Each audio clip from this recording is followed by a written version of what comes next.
வணக்கம். சற்று முன் கிடைக்கப்பெற்ற மிக மிக முக்கியமான செய்தி ஒன்று வெளியாகி உள்ளது. அனைத்திந்திய அண்ணா திராவிட முன்னேற்றக் கழகத்தின் பொதுச் செயலாளர் எடப்பாடி பழனிசாமி அவர்களது வீட்டில் போலீஸ் குவிக்கப்பட்டுள்ளது. பல்வேறு பிரச்சனைகள் அதிமுகவில் நடந்து கொண்டிருக்கக்கூடிய நிலையில் சுமார் 40% அதிமுகவின் நிர்வாகிகள் தொண்டர்கள் தாவேகாவில் கூண்டோடு இணைந்து விட்டார்கள். எடப்பாடி பழனிசாமி அவர்கள் பொதுச் செயலாளர் பதவியை ராஜினாமா செய்ய வேண்டும். பல்வேறு மிரட்டல்களும் எடப்பாடி பழனிசாமி அவர்களுக்கு வந்து கொண்டிருப்பதன் காரணமாக அவரது வீட்டிற்கு போலீஸ் பாதுகாப்பை கேட்டுள்ளார் எடப்பாடி பழனிசாமி அவர்கள். பல்வேறு பிரச்சனைகள் அதிமுகவில் இதற்கு முன்னாலும் நடந்துள்ளது.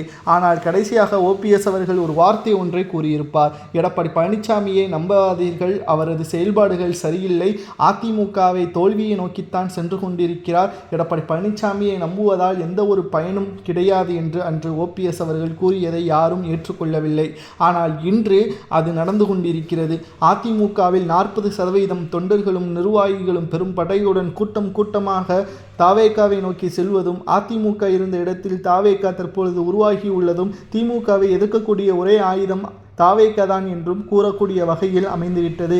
ஆனால் அதிமுகவின் நிலைமை தற்பொழுது 3வது இடத்திற்கு வந்ததோடு வருகின்ற தேர்தலிலும் அதிமுக வேறு தலைமையை நோக்கி செல்லக்கூடிய ஒரு சூழலும் உருவாகிவிட்டது. இனியும் தமிழக அரசியலில் அதிமுகவின் நிலைமை என்ன என்று கூறும் அளவிற்கு அரசியல் களம் உருவாகிவிட்டது என்ற தகவலையும் நம்மால் பார்க்க முடிகிறது.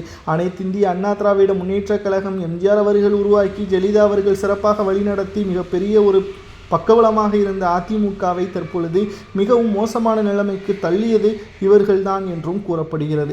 அனைத்து இந்திய அண்ணா திராவிட முன்னேற்றக் கழகத்தின் பிரச்சனைகளும் தற்பொழுது ஒட்டுமொத்தமான மிகப்பெரிய அளவிலான மோசமான செயல்பாடுகளும் தற்பொழுது அதிமுகவின் தோல்விற்கு வழிவகுத்துவிட்டது. நிர்வாகிகளும் தொண்டர்களும் கூண்டோடு ராஜினாமா செய்து தாவேகாவில் இணைப்பதற்கு காரணம் எடப்பாடி பழனிசாமி அவர்கள் நிர்வாகிகளது பதவியை பறித்து தனக்கு சாதகமாக இருக்கக்கூடிய நபர்களுக்கு பதவிகளை வழங்கியதுதான் காரணம் என்றும் கூறப்படுகிறது. 2026 சட்டசபை தேர்தல் அரசியல் களத்தில் ஒரு திருப்பு முனையாக மாறிவிட்டது. இனி வரக்கூடிய ஒவ்வொரு தேர்தல்களிலும் அதிமுகவின் நிலைமை என்ன என்பது தொண்டர்கள் மத்தியில் அதிர்ச்சி அளிக்கக்கூடிய வகையில் அமைந்துவிட்டது.